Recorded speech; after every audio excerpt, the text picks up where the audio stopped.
Shalom, family. Good to see you all here. Hope you're doing well. Well, the reports are out.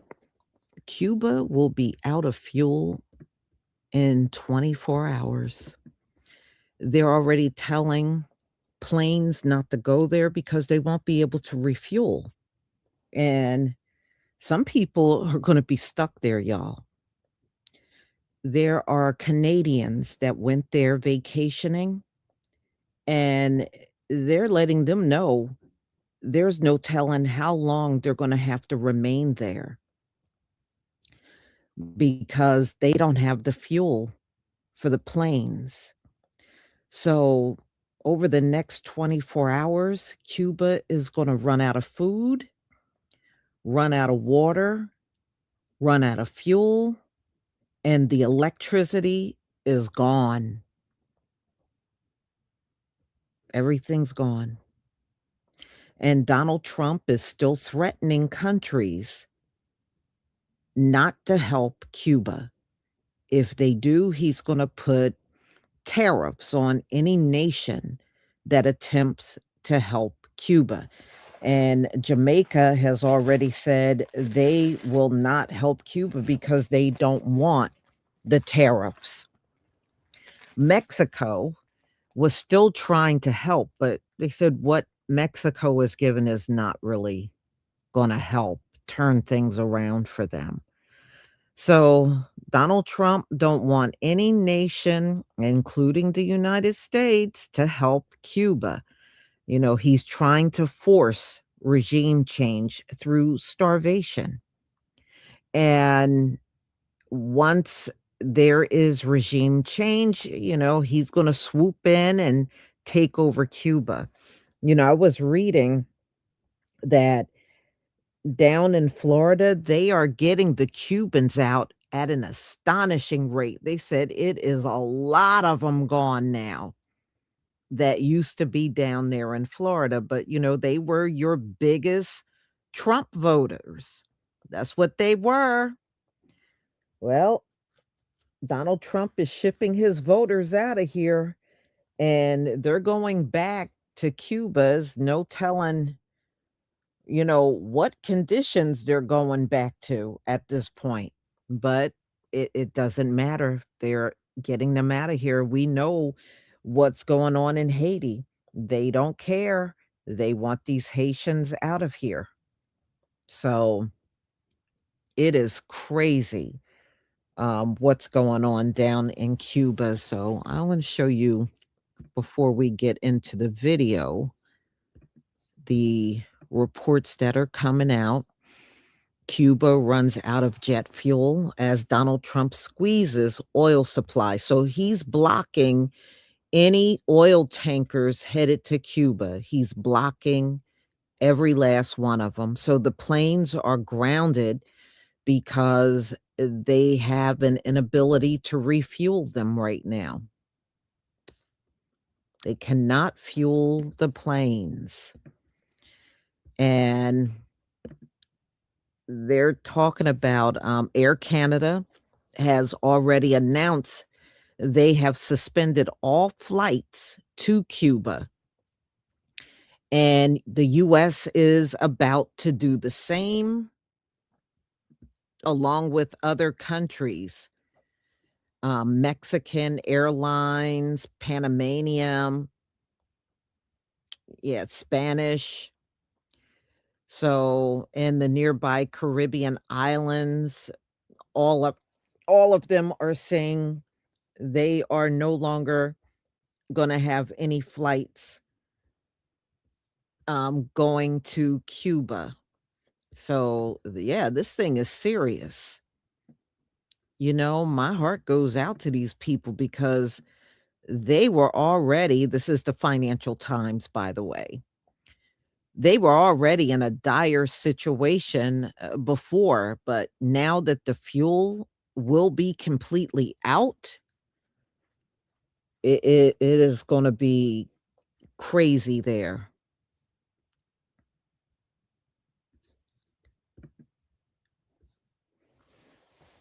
Yes, they are really out of fuel, y'all. This is no joke.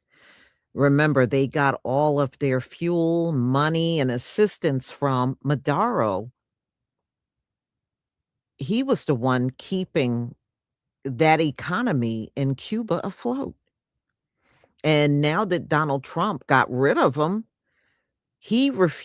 Donald Trump refuses to send Cuba any assistance, no oil, no food, no nothing. He won't allow no other country to step in and help them either. Now, Mexico is still trying, but it is just not enough. So there's already hunger, starvation going on there. And now that there's no fuel, no power, no food, no water, they're really gonna go under, y'all. They're really gonna go under. Go ahead and I'm gonna share my screen. All right, y'all. Please give me a 1 if you can see my screen. Well, they said they're leaving the island by the thousands, and I don't know. You know they can't come here, so, I would imagine they're probably going to some of the nearby islands. Um, I don't know where they could go because they can't come here, not unless they're going into Canada, but they said the deportations are stepped up in Canada. So, I don't know. Thank you, y'all. Alright.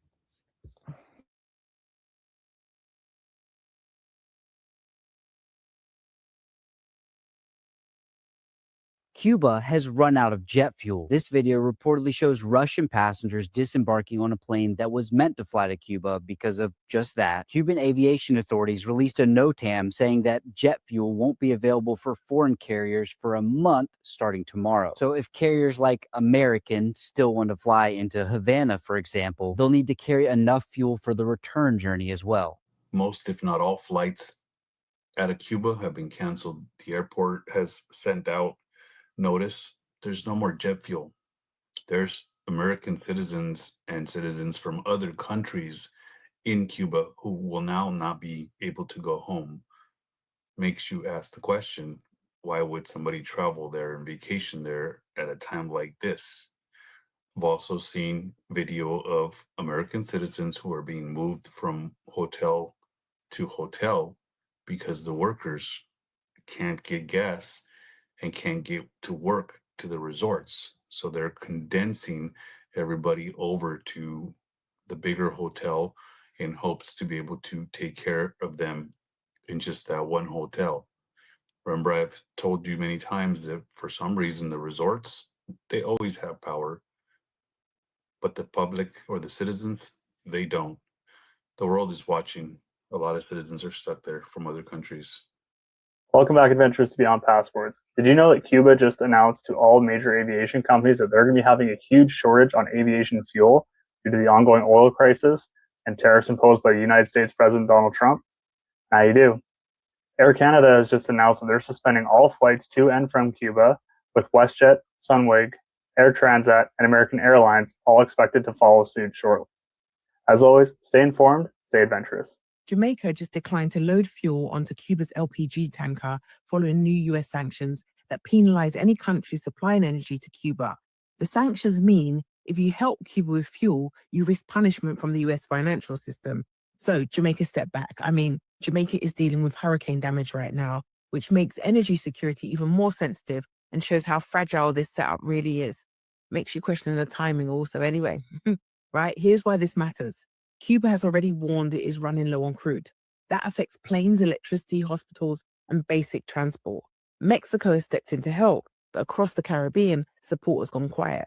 And this is where history matters, right? Because for decades, Cuba supported the region through doctors, disaster response, training, and technical support when small islands couldn't afford it.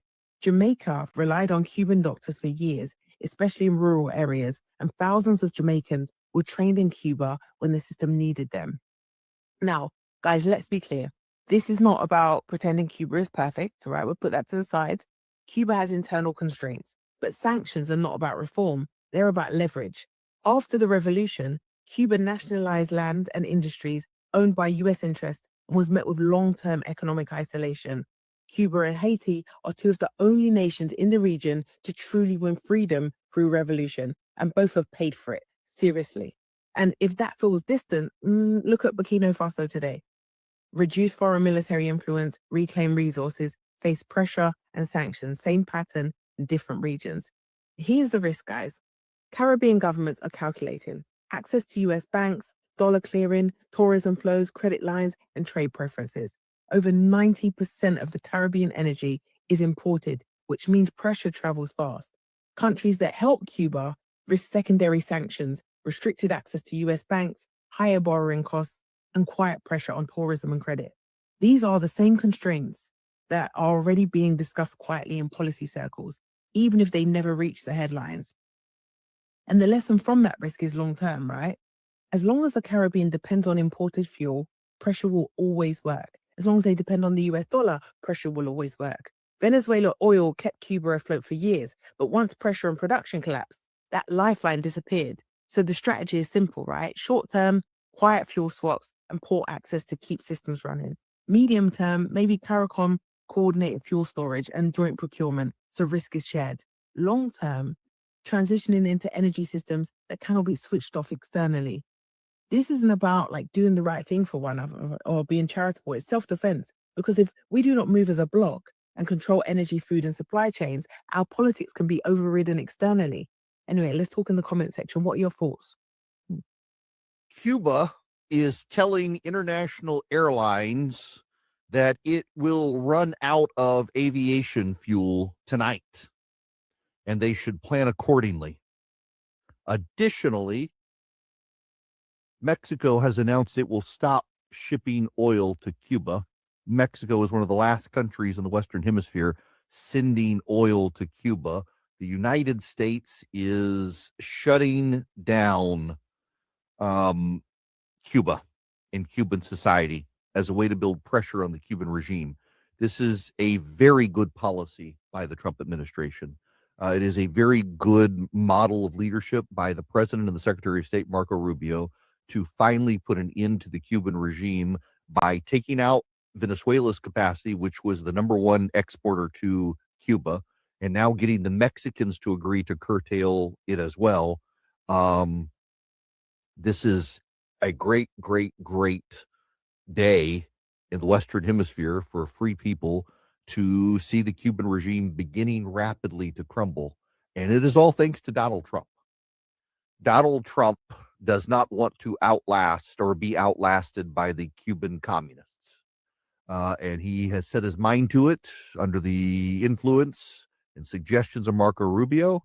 And the president of the United States deserves a lot of credit for doing what no other American president has been able to do. You stop oil flowing to Cuba, and that regime begins to collapse rapidly. And Cuba is advising airlines globally that if they come into Cuba, their planes may not be able to get out because they will be out of aviation fuel thanks to the pressure of the United States government. Thank you, President Trump. Thank you. The United States is currently starving Cuba of fuel in a way that's making everything more expensive there, including food. So the United States threatened to slap tariffs on any country that provides oil to Cuba. As a result, Cuba is having an energy crisis. There's a lot less oil to go around, so it's much more expensive, which means if you need to transport anything, it's much more expensive to do that because the fuel is much more expensive and the cost gets passed on to the consumer.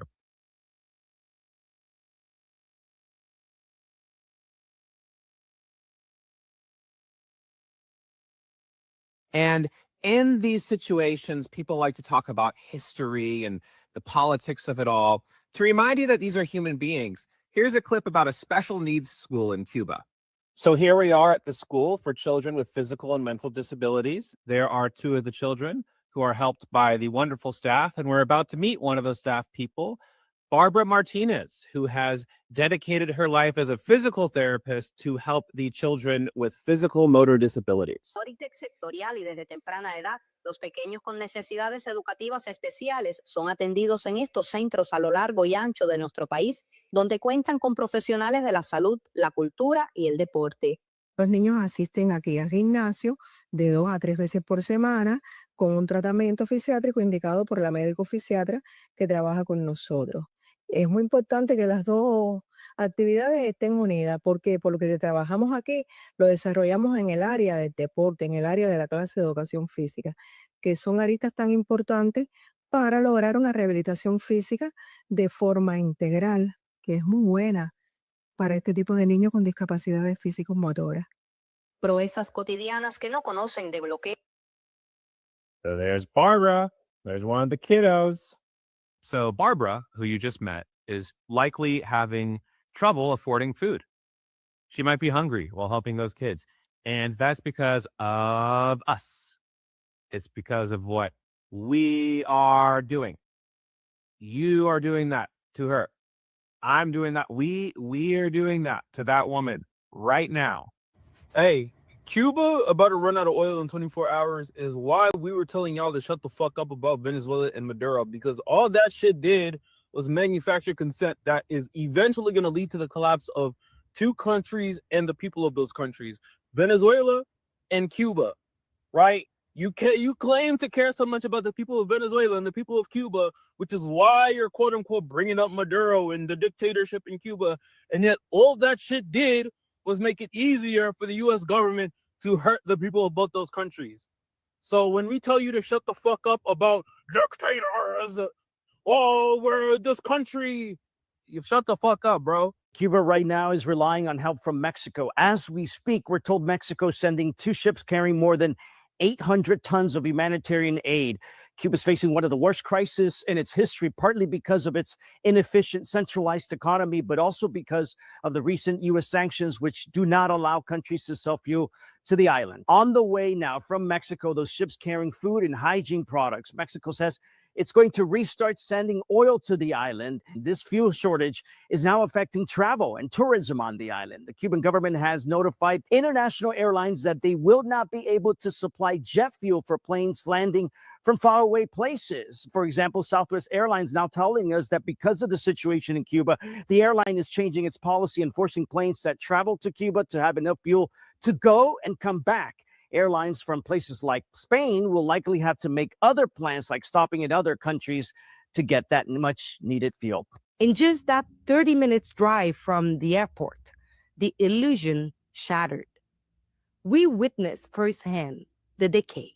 Even as ordinary Cubans endured rolling blackouts and fuel shortages that crippled daily life.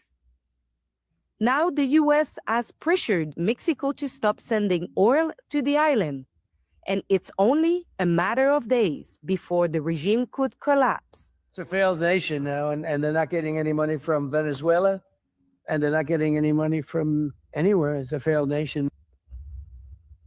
Air Canada is suspending flights to Cuba as of Monday, as Cuba's major airport has run out of jet fuel. This is because historically Cuba relied on Venezuela for its jet fuel, but it has not received any from there since mid-December. So let me know what you think about this in the comments, or if this is affecting you. I explain news stories like this almost every day, so give me a follow if that interests you.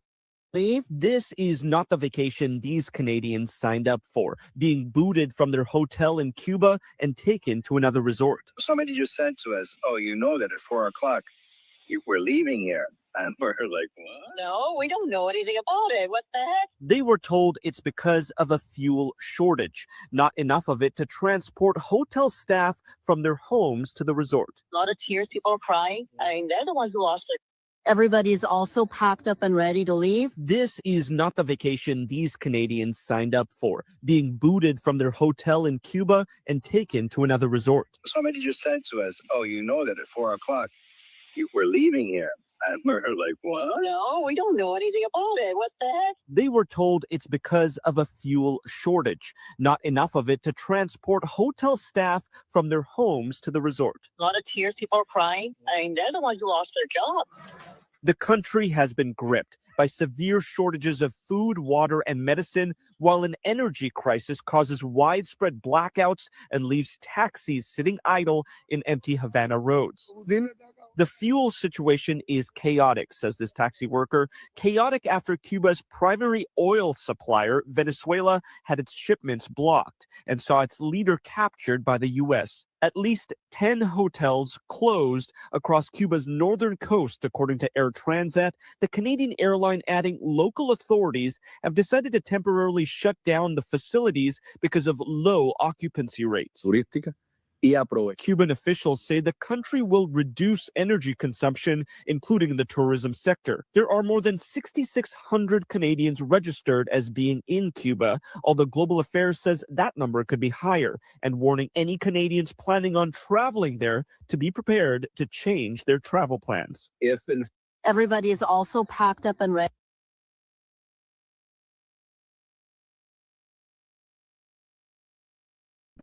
I tell you what, those Canadians aren't going to make it back anytime soon.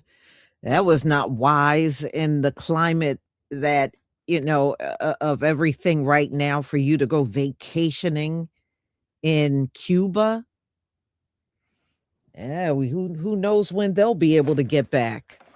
Not unless the Canadian government possibly will send a flight down there to pick them up. Other than that, Cuba already said they don't have the fuel. So they're not going to be able to fly out of there back to Canada right now. But yeah, this is horrible. This is horrible. My heart goes out. I don't know if there's Israelites on the island of Cuba. If they are, I hope you are safe. Look, the bottom line is we are watching this in real time. A collapse of a country and the actual starvation of that country as well, right here in the northern hemisphere. So y'all be careful out there and stay prayed up with the Most High, because it looks like there's some big uncharted waters ahead for real. So y'all, please enjoy the rest of your night, and we'll be coming back on all new topics tomorrow. Shalom, family.